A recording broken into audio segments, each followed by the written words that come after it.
Assalamualaikum warahmatullahi wabarakatuh.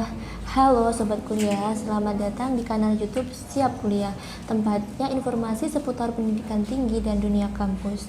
Di sini kamu juga akan belajar tentang UTBK, SBMPTN, dan tes mandiri dan tes-tes yang lainnya. Pokoknya tes yang berkaitan dengan masuk perguruan tinggi. Oke, pada kesempatan ini perkenalkan saya Ika Khairunisa, pengajar fisika. Di sini akan sedikit membagi tips cara mudah belajar fisika. Yang akan kita bahas kali ini adalah tentang gerak lurus dan gerak melingkar. Ya, bagaimana sih hubungan antara gerak lurus dan gerak melingkar? Seperti yang kita tahu, gerak lurus itu adalah gerakan yang lintasannya berupa garis lurus. Sebagai contoh dari gerak lurus adalah gerakan kereta api pada relnya, kemudian gerakan mobil pada lintasan tol yang lurus, kemudian gerakan motor yang sedang berjalan di jalan yang lurus. Itu adalah contoh dari gerak lurus. Nah, lalu kalau gerak melingkar itu contohnya adalah kalau kalian ke pasar malam, kalian akan melihat ada biang lala yang berputar. Itu adalah contoh dari gerak melingkar. Kemudian ada juga tong edan. Ya, tong edan itu adalah orang yang mengendarai motor mengelilingi tong. Itu adalah contoh dari gerak melingkar juga. Nah, untuk mudah memahami antara dua gerak ini, kita harus memahami analogi besaran-besaran yang ada di dalamnya. Nah, kalau di gerak lurus, kita mengenal ada yang namanya jarak, ada yang namanya kecepatan, dan juga waktu. Nah, jarak itu adalah yang ditempuh benda itu selama melintas. Ya, jaraknya berapa. Kemudian kalau kecepatan itu adalah jarak per waktu, dirumuskan V sama dengan S per T. Ya. Kemudian kita mengenal di gerak lurus itu juga ada dua gerak, ya, dua jenis gerak. Gerak lurus beraturan dan gerak lurus berubah beraturan. Di mana gerak lurus beraturan itu adalah kecepatannya tetap, dan gerak lurus berubah beraturan kecepatannya berubah secara konstan atau beraturan.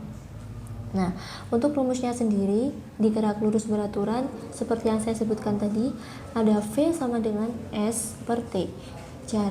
Kecepatan sama dengan jarak dibagi waktu. Satuan kecepatan itu adalah meter per sekon, satuan jarak adalah meter, dan satuan dari waktu adalah sekon. Nah, kemudian untuk gerak lurus berubah beraturan itu ada 3 rumus yang harus kita pahami. Yang pertama, kecepatan akhir atau VT sama dengan V0 plus AT. V0 itu kecepatan awal, A adalah percepatan, dan T adalah waktu. Kemudian S sama dengan V0T plus setengah AT kuadrat, di mana S adalah jarak, ya. V0 kecepatan awal, A percepatan, T waktu. Ya. Kemudian rumus yang ketiga, VT kuadrat sama dengan V0 kuadrat plus 2AS. VT kecepatan akhir, V0 kecepatan awal, A percepatan, dan S adalah jarak. Oke, jadi dari ketiga rumus ini yang menjadi dasar bagaimana kita akan belajar gerak melingkar nantinya. Ya, gerak melingkar adalah gerakan partikel mengelilingi lintasan berupa lingkaran. Jadi jika kita analogikan di gerak melingkar seperti biang lala itu, orang yang berada di sini akan berpindah ke sini. Maka orang itu sebagai partikel yang berpindah sejauh sudut tertentu atau theta. Maka jarak yang ditempuh pada gerak melingkar itu dianalogikan dengan theta atau sudut. Jadi kalau di gerak lurus kita mengenal S, jarak, maka di gerak melingkar ada theta, sudut. Oke. Kemudian yang kedua, kalau kita belajar gerak lurus tadi ada kecepatan yaitu jarak per waktu, maka di gerak melingkar itu ada theta, jaraknya theta per T. Jadi dirumuskan bahwa kecepatan sudut sama dengan theta atau sudut per waktu. Kecepatan sudut disimbolkan dengan omega. omega sama dengan theta per T. Ya. Jadi di gerak melingkar itu juga ada dua jenis, gerak melingkar beraturan dan gerak melingkar berubah beraturan. Di mana pada gerak melingkar beraturan nilai omeganya adalah tetap. Jadi rumusnya hanya satu, omega sama dengan theta per T. Oke.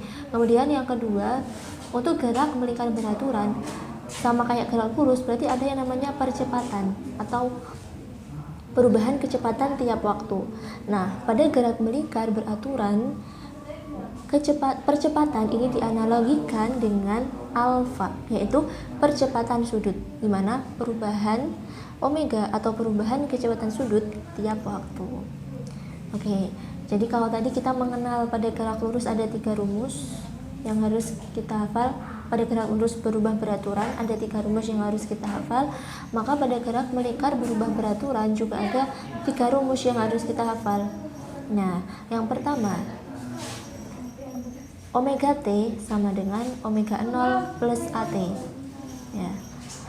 Kemudian yang kedua itu adalah theta sama dengan omega 0 kali T plus setengah alfa kali T kuadrat. Kemudian yang ketiga, omega T kuadrat sama dengan omega 0 kuadrat plus 2 alfa kali theta. Nah, di sini kita bisa lihat bahwa ada hubungan antara gerak lurus berubah beraturan dan gerak melingkar berubah beraturan. Nah, jadi kalau kita mau menghafal satu aja sudah bisa, cuman nanti kita harus mengganti. Pada gerak melingkar beraturan itu di mana V diganti dengan omega, A diganti dengan alfa, dan S diganti dengan theta. Oke. Ya. Lalu bagaimana hubungan antara theta dengan S? Jadi kalau di gerak melingkar itu kita mengenal yang adanya jari-jari, di mana jarak benda itu terhadap pusat lingkaran ya, sebagai R atau jari-jari. Sehingga hubungan antara theta dengan S adalah S sama dengan theta dikalikan R, yaitu sudut dikalikan jari-jari. Kemudian V sama dengan omega dikalikan R, yaitu kecepatan sama dengan kecepatan sudut dikalikan jari-jari. Kemudian yang ketiga ada A sama dengan alfa kali R, yaitu percepatan sama dengan percepatan sudut dikalikan jari-jari. Oke, jadi itulah tadi bagaimana cara kita untuk menghubungkan antara gerak lurus dan gerak melingkar.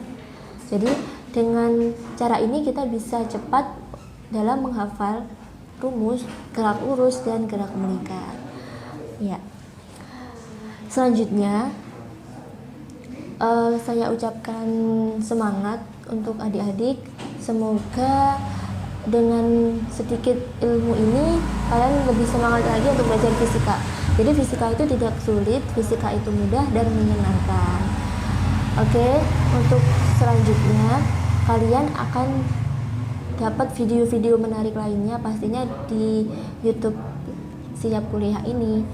Ya. Dan terima kasih udah mau menonton video ini. Semoga apa yang kakak sampaikan dapat bermanfaat.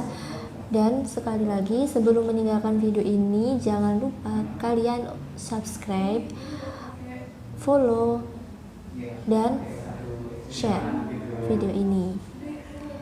Oke, subscribe, share, comment, and like video ini.